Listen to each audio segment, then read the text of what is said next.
I've been on the record as supporting this impeachment inquiry. What are your thoughts? Do you think this is the right way to go about it? Yeah, I support impeachment. I supported impeachment back when we were talking about it in what is it, May, April? Because, I mean, if impeachment exists, it exists for someone like Donald Trump.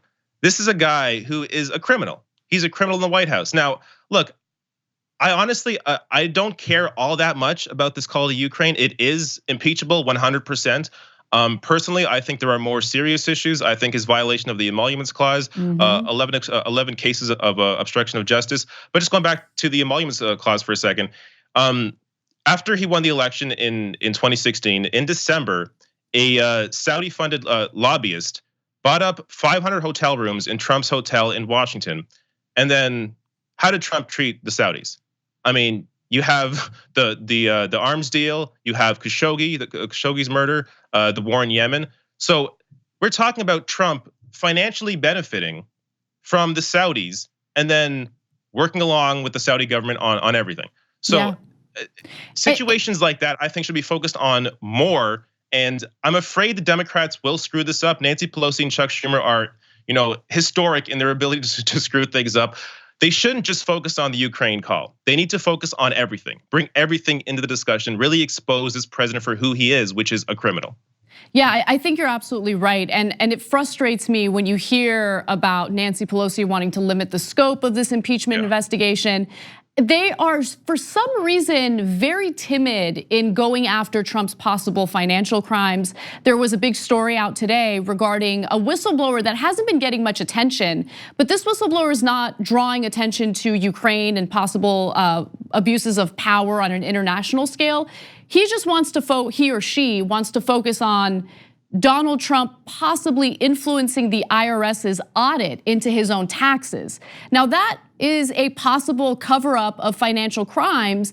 And you have Richard Neal who's like, I don't know, should I proceed? I'm trying to get his taxes, but I don't want to be too aggressive. And it's so frustrating because it's about time that we have Democrats who are willing to fight, because if the shoe were on the other foot, the Republicans would not take it easy on a Democratic president. In fact, we just had Obama in office, and the number of investigations, whether it had to do with Benghazi or the Fast and Furious issue in Mexico, it was just nonstop investigations.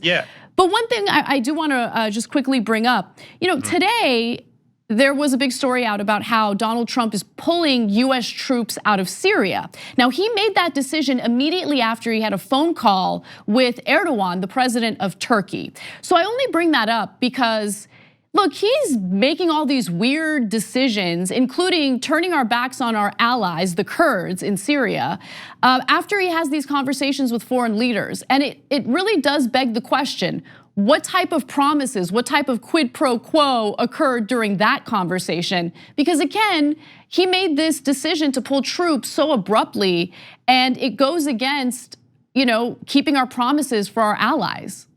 Yeah, this is someone you can't trust. I mean, and I believe he has a Trump Tower in Turkey as well. So who knows how that may play into it. It's just, here's a president where on every single issue, he has been dishonest. He's dishonest every single day talking to the media. I mean, this guy can't get out a sentence without lying about something. So the idea that you have somebody in office here who is worrying about the average American or doing anything in terms of actually following the law, we've seen again and again and again. He does not care. It's all about enriching himself. It's all about how the media perceives him. All he cares about is his own reputation in terms of his ability to appear powerful, his ability to appear wealthy, even though he may not be as wealthy as he says he is.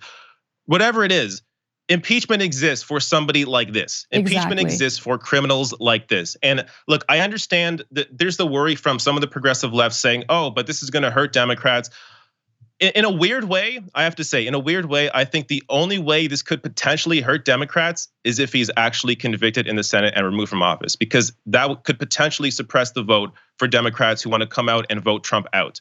So I think that's the only way that could actually hurt Democrats. I think it's very unlikely he'll be removed from office, but at the same time, I mean, if he is, I still think this is why you need to support someone like a Bernie Sanders, because you need to give people a reason to come out and vote. So even if Trump isn't there, say it's Pence, say it's somebody else, even if Trump isn't there, you want Democrats and non-voters, people that don't generally vote, to come out and support the Democratic nominee. Definitely. When you have someone like a Bernie Sanders who is an independent senator, I think this point needs to be focused on more often.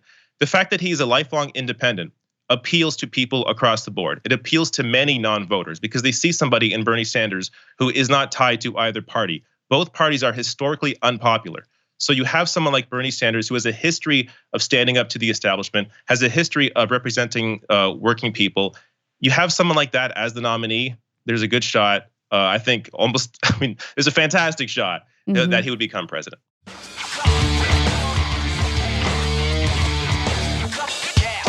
You never have to miss another episode of No Filter by ringing the bell below. You'll get notified whenever we publish something new. And don't forget to join TYT and download the TYT Plus app today. Download our TYT Plus app on your iPhone or head over to tyt.com/join.